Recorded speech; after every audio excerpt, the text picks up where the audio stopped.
Sir, update lang sa Blue Ribbon po. You have 11 signatures already. Wala, hindi pa nararoute kasi kinokorek yung draft, pinafinalize. After makorek yun, based on our meeting yesterday, so yun na yun. And I hope and I'm confident na makagather siya ng at least 11 signatures. When you say being corrected, doon at least sa recommendations, meron po bang... Walang nabago. Walang substantive na revise. Pareho pa rin. Yun lang yung language Yung na tatlong ginamit. colleagues niyo, sir, pinakakasuhan pa rin po. Andiyan pa Senchi, rin. Senjoel, Senjingo. Andyan pa rin. Ano yung nagbago sa language setting? Tingnan nyo na lang pagka na-route kasi hindi ko pa rin nakikita yung final. Binigyan ko lang ng guidance on how to draft the final partial committee report. When will it be routed kaya, sir? Anong timeline? Kung matapos mamaya din tomorrow. Sir, sorry bakit yung language? Do they find it offensive? Well, ganito no, yung connotation, halimbawa, do sa draft na initially routed, merong word doon na charge, no? Recommended to be charged. Oo. Sa layman, pag sinabing charge, para nasa korte na. So, in-specify na lang namin na salit na instead of using the word charge, to be charged, to undergo preliminary investigation, to undergo fact-finding investigation, to undergo case build-up, yung mga ganon. So yung tatlong senador, hindi na to be charged, but to undergo PI. PI. Yun din naman talaga yung ibig sabihin doon sa hindi naman namin pwedeng i-recommend sa court na i-charge sa court kasi only the DOJ and the Ombudsman are authorized to file the information for any person to be charged before the court, di ba?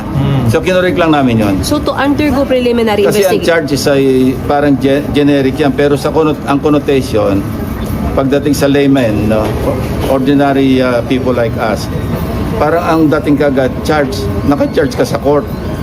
So there's nothing substantial, there's nothing, we never deviated do sa original intent ng aming committee report na mag-undergo ng PI. Sir, to be clear ha, undergo PI on plunder and graft. Yung tatlong senador. Marami.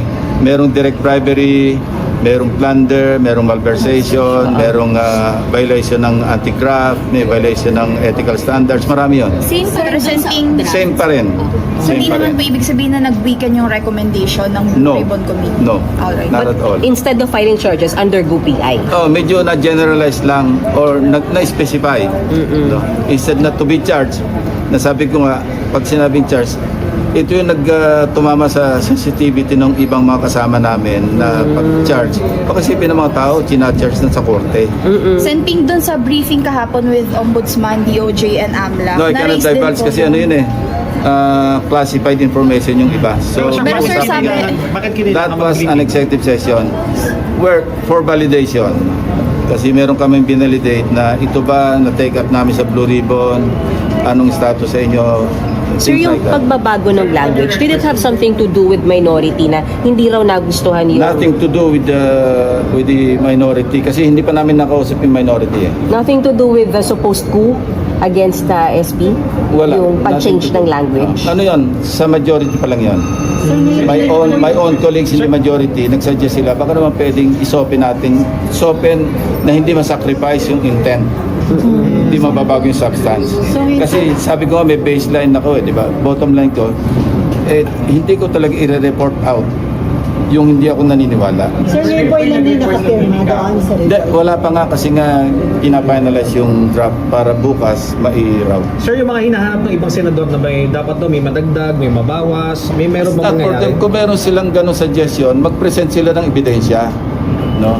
Madali magsabi na bakit ito wala, bakit ito nandyan. Where's the evidence? We go by the evidence na nag-gather sa Blue Ribbon hearings. We cannot go beyond that.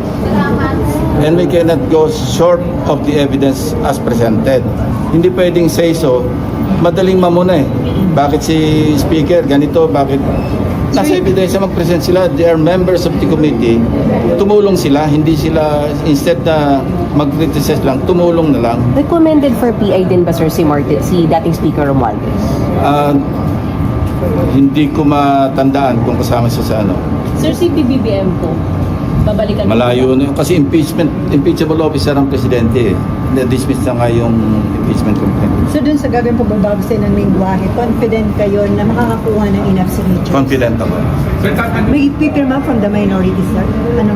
Ha? From the minority, may nag-ano? Wala pa kaming, hindi pa namin na-ipipresent sa minority. Inuuna ko yung majority. Sir, pag wala bang pumirma from the minority, hindi siya magiging committee report? Let me check with the rules ng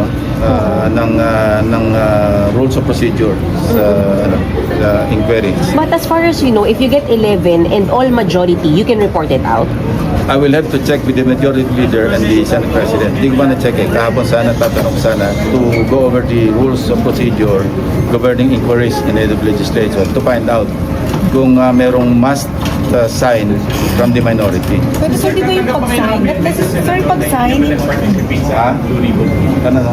Tatanggap po ba kayo ng amendments sa... Yes, the floor. Anybody, even non-members, may introduce amendments. Kahit hindi po nag-participate sa hearings?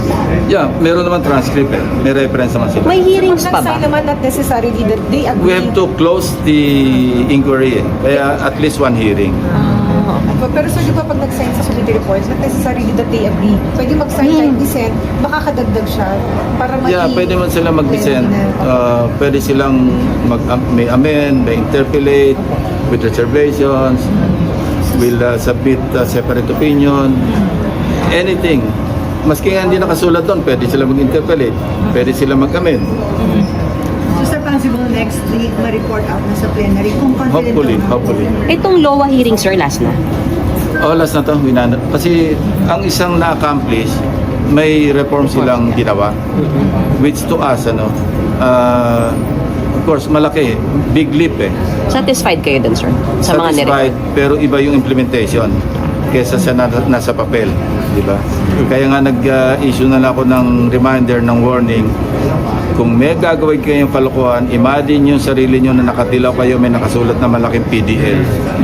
At nandun nakahalubilo kayo sa mga ordinary na mga detention prisoners, kumakain ng ginisang munggo, hindi kayo makakain ng gusto nyo kainin, and then think twice or think 10 times before you do something foolish. That reminder is for...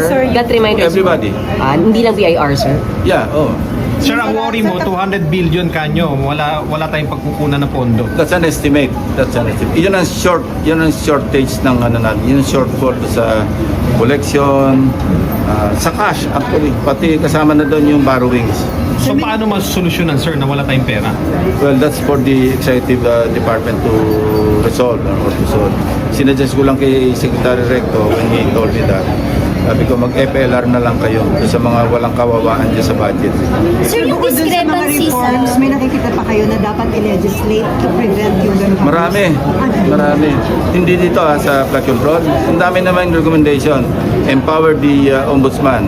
Mag-deputize ng private lawyers para tumulong sa prosecution. Tapos mag-create ng law enforcement arm yung ombudsman para makapag-apply ng search warrant, makapag-follow up ng mga investigation without relying on the NBI at saka sa PNP. Meron doong may strengthen yung maintenance yung ma-amend. Although meron na existing na presidential decree tungkol sa direct bribery, nabigyan ng opportunity na mag-avail ng maging state witness yung bribe giver. Kasi ngayon, kaya very weak yung ating batas sa bribery. Kailangan yung both are guilty, di ba? Are culpable. Yung bribe giver and bribe receiver. So, paano magko-cooperate niya yung bribe giver? But there are some limitations. Marami kaming dapat doon ang focus natin sa mga legislation, sa proposed legislation. Sir, maybe get your comment lang dun sa sinasabi ng isang kasamahan nyo to give up KIG. Yung kalayaan. Nasabi ko na yan eh. Yun ang gatungan. Oh. Pero kung busy daw kayo na sa dinaya. May pagkasa ba yun?